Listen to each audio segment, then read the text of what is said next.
O estalo ecoou no silêncio da sala, como um trovão em meio à calmaria. Diante dos olhos atônitos dos monges, o cálice de prata se partiu em dois, sem que ninguém o tocasse. O vinho escuro espalhou-se sobre a mesa, como sangue derramado no chão sagrado. São Bento, com o olhar sereno, apenas traçou novamente o sinal da cruz no ar.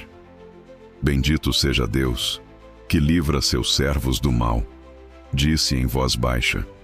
Naquele instante, todos compreenderam que algo divino havia acontecido. A bebida que deveria matá-lo tornara-se testemunha de um milagre. Nenhum veneno, nenhuma armadilha humana podia vencer a fé de um homem que vivia em união constante com Deus. Mas o que ninguém sabia era o que havia levado Bento até aquele momento, o caminho de fé, renúncia e provação que o moldou até o dia em que o mal tentou destruí-lo. Essa é a história de um homem que enfrentou o poder das trevas não com espada, mas com oração.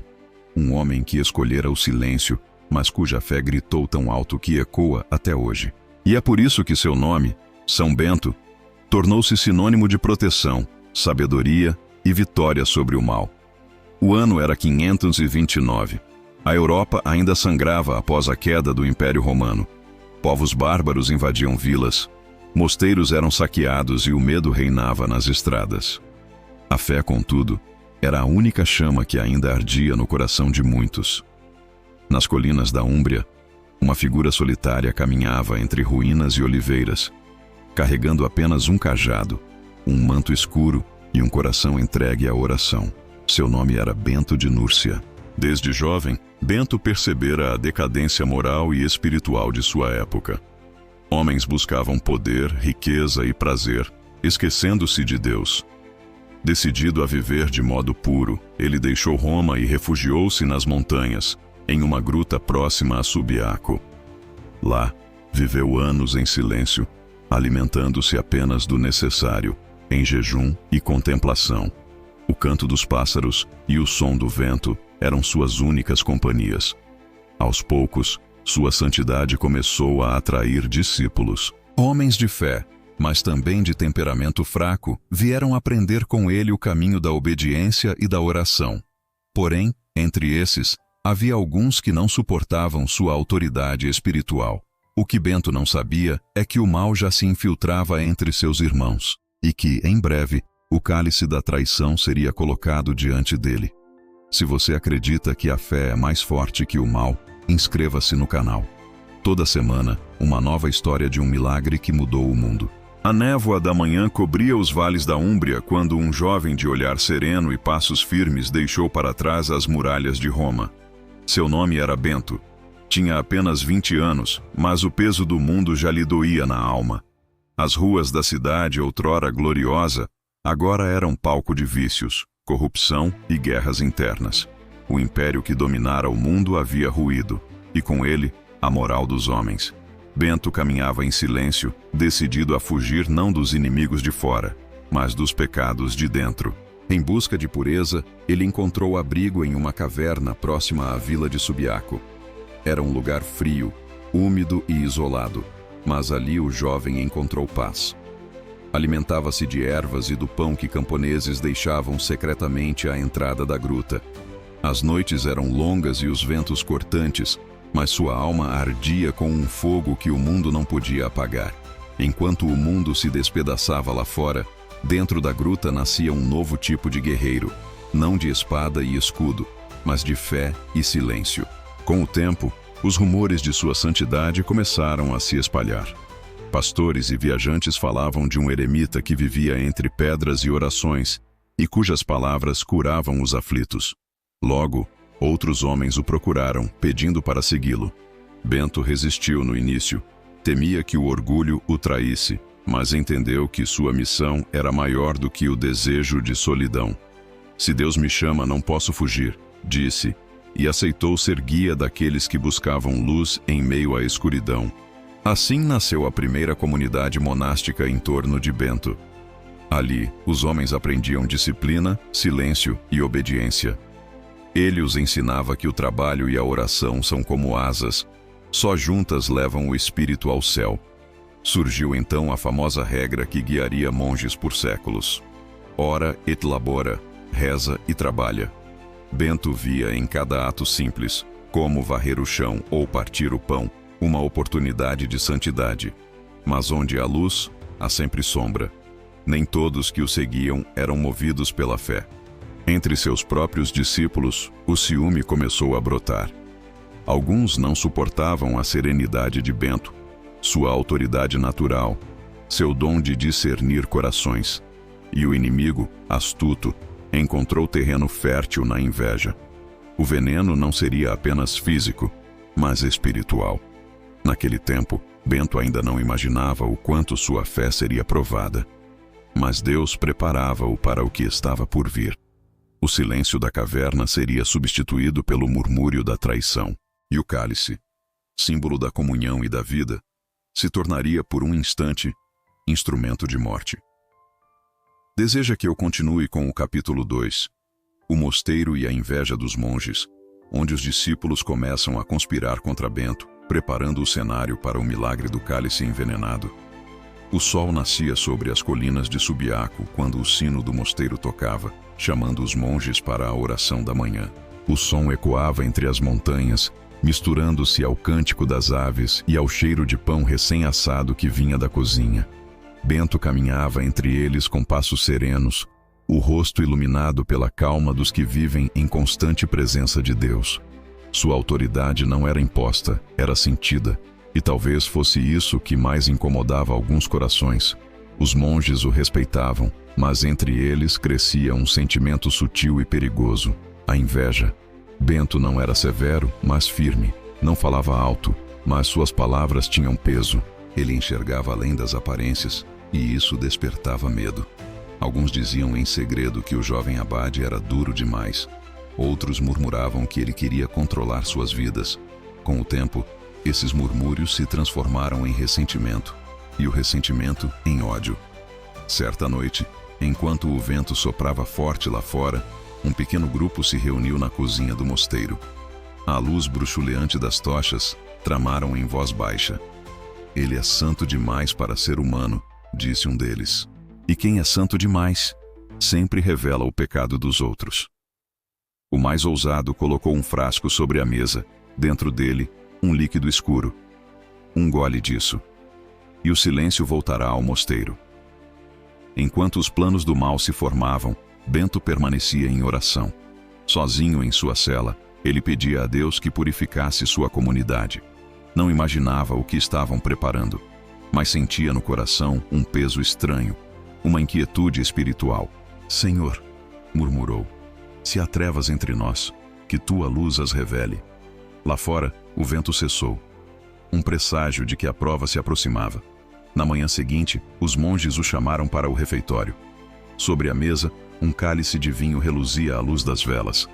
O líquido vermelho refletia a chama tremulante, como se escondesse em seu brilho um segredo mortal. "Pai Bento", disse um dos irmãos, forçando um sorriso, "aceite este vinho em sinal de nossa gratidão." O santo sereno assentiu, segurou o cálice com as duas mãos, fechou os olhos e fez o sinal da cruz sobre ele. No exato instante em que seus dedos traçaram o gesto sagrado, ouviu-se um estalo. O cálice se partiu ao meio. O vinho espirrou pelo chão de pedra e um som agudo ecoou pela sala. Os monges recuaram, tomados de pavor. Bento olhou para o vinho derramado e, com voz tranquila, apenas disse: "Filhos, o veneno que prepararam para mim foi revelado pelo amor de Deus. Que o mal que planejamos para os outros nunca encontre morada em nossos corações." O silêncio tomou conta do refeitório. Ninguém ousou falar. E naquele instante, todos compreenderam que estavam diante de um homem verdadeiramente protegido pelo céu. O refeitório permanecia em silêncio. O som do vinho escorrendo pelas pedras frias parecia o único a existir naquele instante. As velas tremulavam, lançando sombras que dançavam nas paredes, como se a própria luz hesitasse entre o medo e a reverência. São Bento mantinha-se imóvel, com o olhar voltado para o chão manchado de vermelho. Não havia raiva em seus olhos, apenas compaixão. O milagre acabara de acontecer, mas o verdadeiro drama estava apenas começando. Um dos monges, incapaz de suportar o peso da culpa, caiu de joelhos. Seu corpo tremia. Perdoe-me, pai Bento. Fomos nós. Queríamos afastá-lo. Não suportávamos sua pureza. O vinho estava envenenado.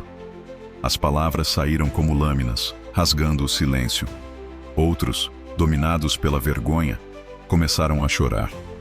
Um a um, confessaram sua participação, alguns soluçando, outros sem conseguir levantar o olhar. O mal fora exposto, não por castigo, mas pela luz. Bento aproximou-se lentamente, os passos ecoando suaves pelo chão de pedra. Tocou o ombro do primeiro monge e com voz baixa disse: "Levantem-se, meus filhos. O veneno que prepararam não me matou porque o amor de Deus é mais forte do que o ódio dos homens. O que precisam agora não é castigo, mas arrependimento verdadeiro."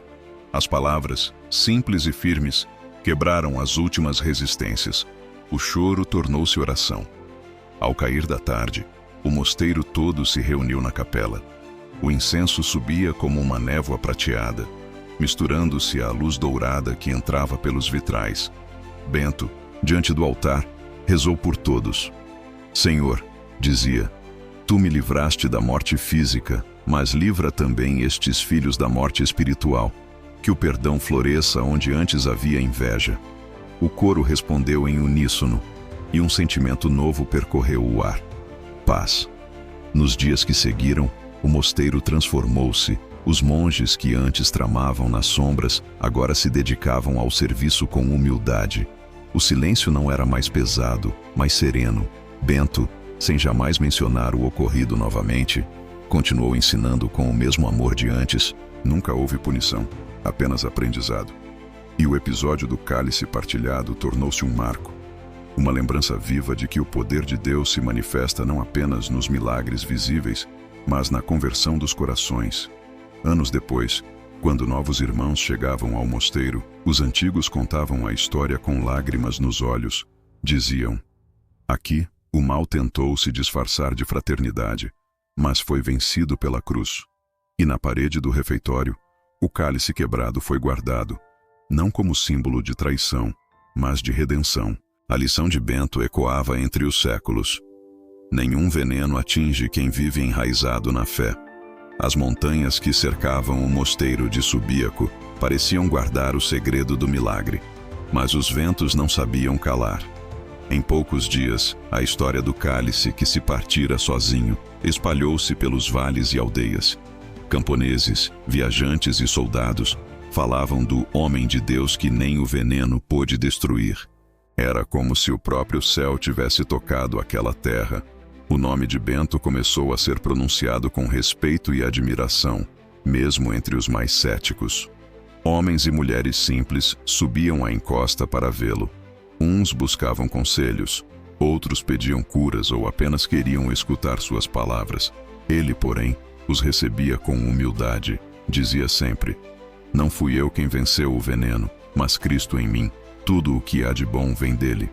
Mesmo assim, as multidões aumentavam. Muitos se ajoelhavam diante dele, tentando tocar sua túnica, e ele os erguia com delicadeza, lembrando: "Deus não está longe de vocês. Está aqui, no coração de quem crê." Mas nem todos recebiam a notícia com alegria. Em Roma, alguns sacerdotes e nobres começaram a desconfiar. Como poderia um simples monge atrair tanta devoção popular? Outros mosteiros temiam perder influência. E assim, as mesmas vozes que antes o acusaram de orgulho voltaram a sussurrar: "É feitiçaria. É teatro para enganar o povo." Bento ouviu tudo em silêncio. Sabia que, onde a luz cresce, as sombras também se movem. Mesmo assim, sua obra continuou. Os jovens que antes viviam em confusão e pecado começaram a procurar o mosteiro. Bento os acolhia e os ensinava a viver segundo uma nova regra, de oração, trabalho e caridade. Era o início do que mais tarde seria chamado de regra beneditina, fundamento de toda a vida monástica no Ocidente. Ele dizia: "Quem vive em obediência e humildade serve ao próprio Cristo." Suas palavras ecoavam entre as pedras antigas, transformando corações. Certa manhã, um grupo de viajantes chegou trazendo um presente. Um novo cálice, de prata pura. Disseram que fora mandado por fiéis de Roma, em sinal de gratidão. Bento recebeu o cálice, sorriu e o colocou sobre o altar, dizendo apenas que este nunca contenha veneno, mas o vinho da comunhão entre irmãos. Todos aplaudiram, mas ele sabia que aquele gesto simples representava algo maior. A vitória da fé sobre o medo. Com o tempo, o milagre deixou de ser apenas uma lembrança. Tornou-se um símbolo. Em cada cruz traçada, em cada oração sussurrada, os monges repetiam o sinal que salvou seu mestre. E séculos depois, a medalha de São Bento nasceria, gravada com as mesmas palavras de proteção que, naquele dia, fizeram o mal se despedaçar. A história do cálice não era mais apenas sobre um homem salvo. Era sobre toda a humanidade sendo lembrada de que a fé, quando pura, é inquebrável. Anos se passaram desde o dia em que o cálice se partiu nas mãos de São Bento. O mosteiro de Subíaco florescia como um farol de paz em meio ao caos da época. Os monges, antes divididos por inveja, agora viviam em perfeita harmonia. O trabalho e a oração se tornaram o ritmo do lugar. O tilintar dos sinos marcava as horas santas. O cheiro do pão recém-assado misturava-se ao das ervas do jardim, e o cântico dos salmos ecoava como vento sagrado pelos corredores de pedra. Bento envelhecia em serenidade, com o olhar voltado ao horizonte, onde o sol sempre nascia sobre os montes, como promessa de eternidade. Ele sabia que o milagre do cálice não era apenas um acontecimento, mas um chamado. Deus não me salvou por mim, mas por todos aqueles que viriam depois. Dizia. Inspirado, começou a escrever as regras que moldariam a vida monástica. Simplicidade, obediência e trabalho. Sua pena corria sobre o pergaminho como se guiada pelo próprio Espírito. A regra de São Bento tornaria-se o coração pulsante de mosteiros por toda a Europa. Lugares onde a fé resistiria às guerras, às pestes e aos séculos. Mas o povo, simples e devoto, guardou outro símbolo. O sinal da cruz que Bento traçara sobre o cálice envenenado. Foi esse gesto que, mais tarde, inspiraria a medalha de São Bento, gravada com as iniciais latinas das palavras que ele pronunciara contra o mal. Crux sacra sit mihi lux. A Santa Cruz seja a minha luz. De um milagre nasceu um escudo espiritual que atravessaria gerações, protegendo viajantes, soldados, monges e famílias do mundo inteiro. Já próximo da morte, São Bento teve uma visão. Uma escada luminosa subindo ao céu, ladeada por anjos que o chamavam pelo nome. Sentiu paz. Chamou seus irmãos e disse com voz tranquila: continuem a viver como irmãos, e Deus continuará entre vocês. Lembrem-se, a cruz quebra o veneno e o amor vence o medo. Em seguida, recebeu a Eucaristia e, com o olhar sereno, expirou em oração. Naquela noite, muitos afirmaram ter visto uma luz subir do mosteiro, como uma chama que não se apaga. Com o passar dos séculos, o nome de São Bento tornou-se sinônimo de proteção e fé inabalável. Sua medalha foi levada a campos de batalha, casas simples e até hospitais, sempre como sinal de confiança em Deus. O milagre do cálice tornou-se o início de uma tradição que nunca mais seria esquecida. E até hoje, ao olhar para a cruz e lembrar as palavras do santo, muitos ainda sentem o mesmo poder que partiu o cálice, a força invisível da graça divina. Séculos se passaram, impérios ruíram, mas o eco do milagre ainda vive.